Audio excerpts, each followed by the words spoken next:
আসসালামু আলাইকুম। সাথে আছি আমি সাদ্দাম হোসাইন। ভিডিওতে আলোচনা করব যাদের লিঙ্গ উত্থানজনিত সমস্যা রয়েছে, অর্থাৎ যাদের লিঙ্গ শক্ত হয় না, যেটাকে মেডিকেল ভাষায় বলে ইরেকটোলয়েড ডিসফাংশন, এবং যাদের যৌন আকাঙ্ক্ষা কম রয়েছে, অর্থাৎ যাদের সহবাস করার বা যৌনতার প্রতি যাদের আকাঙ্ক্ষা একদম কম রয়েছে, যেটাকে বলা হয় লস অফ লিবিডো, এই সমস্যাটা যাদের রয়েছে। এবং আরেকটি বিষয় বলবো যে যারা লিঙ্গ উত্থানজনিত সমস্যার জন্য হচ্ছে অনেক প্রকার ওষুধ সেবন করেছেন, কিন্তু সাধারণত আপনাদের লিঙ্গ উত্থানজনিত সমস্যাটা দূর হচ্ছে না বা সেটা রয়ে গিয়েছে। এবং যারা ডিপ্রেশন বা মাথা ঠান্ডা করার ওষুধ যারা খান, আরেকটি বিষয় হলো যে অনেকে যে দ্রুত বীর্যপাতটাকে দূর করার জন্য কিছু ওষুধ সাধারণত সেবন করেন। তার মধ্যে যদি বিশেষ করে রয়েছে সিলেক্টিভ সেরোটোনিন রিঅ্যাপটেক ইনহিবিটর, যেটাকে এসএসআরআই বলে।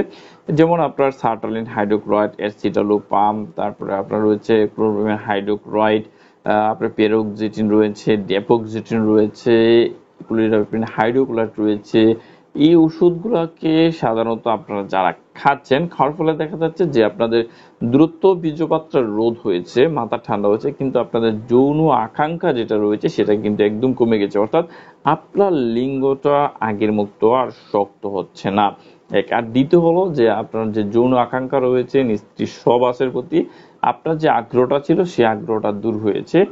এসব সমস্যাটা সাধারণত যাদের রয়েছে আপনারা তারা ইরিডেক্স যে ওষুধ ক্যাপসুল রয়েছে সেই ইরিডেক্স ক্যাপসুলটিকে সেবন করতে পারেন, এবং এই ওষুধটি আপনার জন্য নিরাপদ এবং আপনাকে খুব কাজে ওষুধটিকে কাজে দিবে, এবং আপনি সেফলি আপনার এই সমস্যাগুলোকে সমাধান করার জন্য এই ওষুধটিকে সেফলি খেতে পারেন। ইরিডেক্স ক্যাপসুল এটি সাধারণত 5.4 মিলিগ্রাম আকারে পাওয়া যায়, এবং এই ইরিডেক্স ওষুধটির জেনেটিক নাম যদি বলি সেটা হবে ইউহেম্বিন হাইড্রোক্লোরাইড, ইউহেম্বিন হাইড্রোক্লোরাইডটা। এবং এই ওষুধটির যদি একটু বিবরণ দেখি, ইউমিন হাইড্রোক্লোরাইড যে ন্যাচারাল ওষুধ রয়েছে সেটি সাধারণত কোথায় থেকে এসেছে বা তার গাছের বিবরণটা কি। ইউমিন হাইড্রোক্লোরাইড ঔষধি গুণ সম্মিলিত হয় ইউমিনের যে বাকল রয়েছে সে বাকলটাকে এখানে ব্যবহৃত হয়ে থাকে। এবং ইউমিন গাছটি সাধারণত চিরসবুজ একটি গাছ, এবং তার উচ্চতা 30 মিটার পর্যন্ত হতে পারে, এবং এর ভিতরে যে অংশ রয়েছে সেটি লালচে খয়েরি রঙের, এবং সেটা সাধারণত বাঁকানো। এর স্বাদ তিক্ত এবং এটি গন্ধহীন। এই গাছটি পশ্চিম আফ্রিকা, ক্যামেরুন, কঙ্গো এবং গাবন এর যে বন রয়েছে সেখানে এটি জন্মে থাকে, এবং এর বাকল প্রধানত অ্যালকোয়েলেট হয়। এই অ্যালকোয়েল অংশটি হলো ইউহিম্বিন। যেমন ইহুম্বিন ওষুধটার ফার্মাকোলজি, অর্থাৎ সেটা কিভাবে কাজ করে। ইহুম্বিনের কিছু অ্যান্টি ডোপামিনার্জিক বৈশিষ্ট্য সমৃদ্ধ একটি তীব্র মানে খুব কঠোর আলফা টু অ্যাড্রেনোরিসেপ্টর ব্লকার, এবং এটি দুর্বল আলফা ওয়ান অ্যাড্রেনার্জিক অ্যান্টাগনিস্ট। ইউএমবিটি যেসব অ্যাড্রিনো রিসেপ্টরের সাথে কাজ করে, যার মধ্যে রয়েছে নির্দিষ্টভাবে যদি বলি ক্লোনিডাইন, আলফা মিথাইল নন ইপিনেফ্রিন, তারপর হচ্ছে ট্রামাজুলিন, গুয়ানোবেস এবং গুয়ানোফেসিন। এই অ্যাড্রিনো রিসেপ্টরের মাধ্যমে এই ইউমিন ওষুধটি উদ্দীপনা লাভ করে থাকে।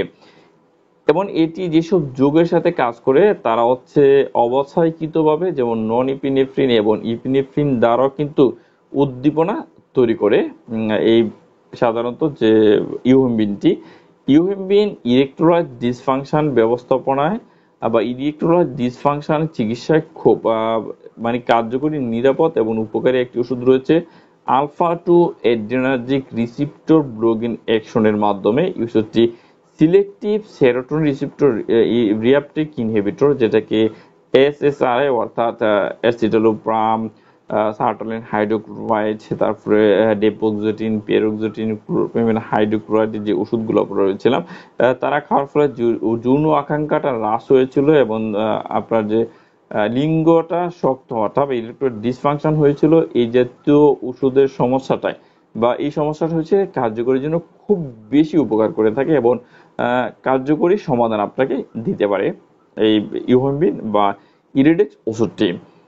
কিভাবে খাবেন, মাত্রা, সেবন বিধি বা খাবারের নিয়ম যদি বলি, যারা প্রাপ্তবয়স্ক রয়েছেন তারা একটি ট্যাবলেট দিনে 3 বার অথবা চিকিৎসকের পরামর্শ অনুযায়ী আপনি সাধারণত এই ইরিডেক্স ওষুধটিকে খেতে পারেন।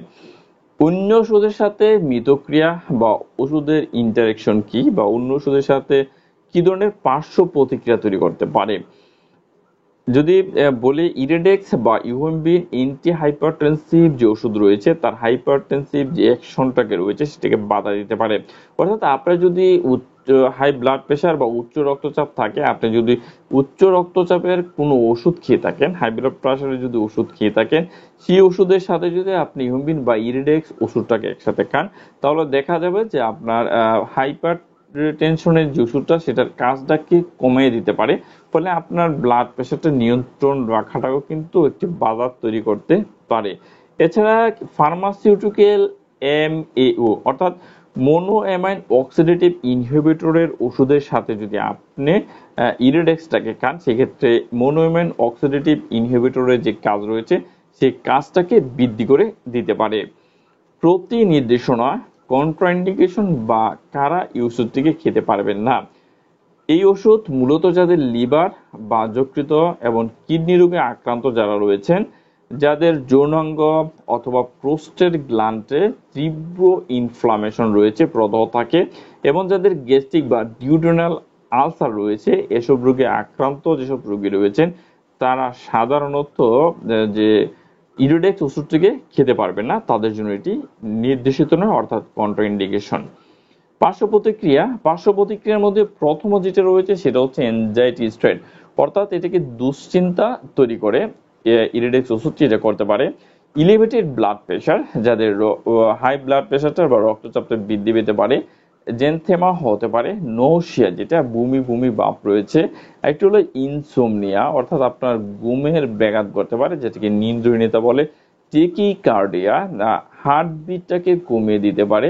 মিনিয়া হতে পারে, বমি হতে পারে। এবং আরেকটি বিষয় হলো যে খিঁচুনিও কিন্তু তৈরি করতে পারে এই আপনার ইরিডেক্স বা ইউমিন ওষুধটি। যদি একটু সতর্কতা বলি, যেটাকে প্রিকশনাল ওয়ার্নিং বলে, অর্থাৎ যেসব রোগীরা সাধারণত অ্যালকোহল খান, তারা সাধারণত ইহুমিন বা ইরিডেক্স ওষুধটিকে খাওয়া উচিত নয়। এবং আপনি যদি ইরিডেক্স বা ইহুমিন ওষুধটিকে খান, তাহলে অবশ্যই আপনাকে অ্যালকোহল খাওয়া থেকে বিরক্ত থাকতে হবে। থেরাপিউটিক ক্লাস কি রয়েছে? থেরাপিউটিক ক্লাস রয়েছে এটি হার্বাল এবং ন্যাচারাল সিউটিক্যাল একটি ওষুধ, অর্থাৎ এটি হার্বাল থেকে বা ন্যাচারাল যে বৃক্ষ রয়েছে সেটা থেকে ওষুধটিকে সংরক্ষণ করা। এবং সেটাকে সংরক্ষণ পদ্ধতি কি বা কিভাবে এটাকে সংরক্ষণ করবেন? আর্দ্র এবং আলো থেকে দূরে এবং 30°C তাপমাত্রার নিচে আপনাকে ওষুধটিকে সংরক্ষণ করতে হবে, রাখতে হবে। এবং একটি বিষয় অবশ্যই মনে রাখবেন যে সকল প্রকার ওষুধ শিশুদের নাগালের বাইরে রাখতে হবে, এবং ইরিডেক্স ওষুধটিকেও কিন্তু শিশুদের নাগালের বাইরে রাখতে হবে, অর্থাৎ তারা যাতে সহজে এটাকে খেতে না পারে বা হাতের কাছে এটাকে রাখা যাবে না। তাহলে এই ছিল ইরিডেক্স ওষুধটি নিয়ে, অর্থাৎ ইহুমিন ওষুধটি নিয়ে বিস্তারিত আলোচনা, ওষুধটির বিবরণ, ওষুধটি কিভাবে কাজ করে থাকে, কোন কোন কাজে আপনি ওষুধটিকে খাবেন, এবং এই ওষুধটিকে খাওয়ারের নিয়ম কি রয়েছে, অন্যান্য ওষুধের সাথে কি ধরনের পার্শ্ব প্রতিক্রিয়া তৈরি করতে পারে, এবং এই ওষুধটি কারা খেতে পারবেন না বা কাদের জন্য নিষেধ করা হয়েছে, এবং কোন ধরনের ওষুধের সাথে এটি খাবেন না, এবং ওষুধটি খাওয়ার পর আপনার কি ধরনের পার্শ্ব প্রতিক্রিয়া হতে পারে সে বিষয়টি নিয়ে এই বিস্তারিত আলোচনা। যদি ভিডিওটি আপনার ভালো লাগে তাহলে অবশ্যই ভিডিওটিতে একটি লাইক করবেন, কমেন্টস করে আপনার মতামত দিতে পারেন বা প্রশ্ন করতে পারেন। আমি চেষ্টা করব আপনাদের প্রতিটি প্রশ্নের উত্তর দেওয়ার জন্য। ভিডিওটিকে শেয়ার করে দেওয়ার জন্য অনুরোধ করছি, অবশ্যই ভিডিওটিকে শেয়ার করে দেবেন। পরবর্তী ভিডিও নিয়ে খুব শীঘ্রই ফিরে আসবো। সে পর্যন্ত আপনারা ভালো থাকুন, সুস্থ থাকুন। আল্লাহ হাফেজ।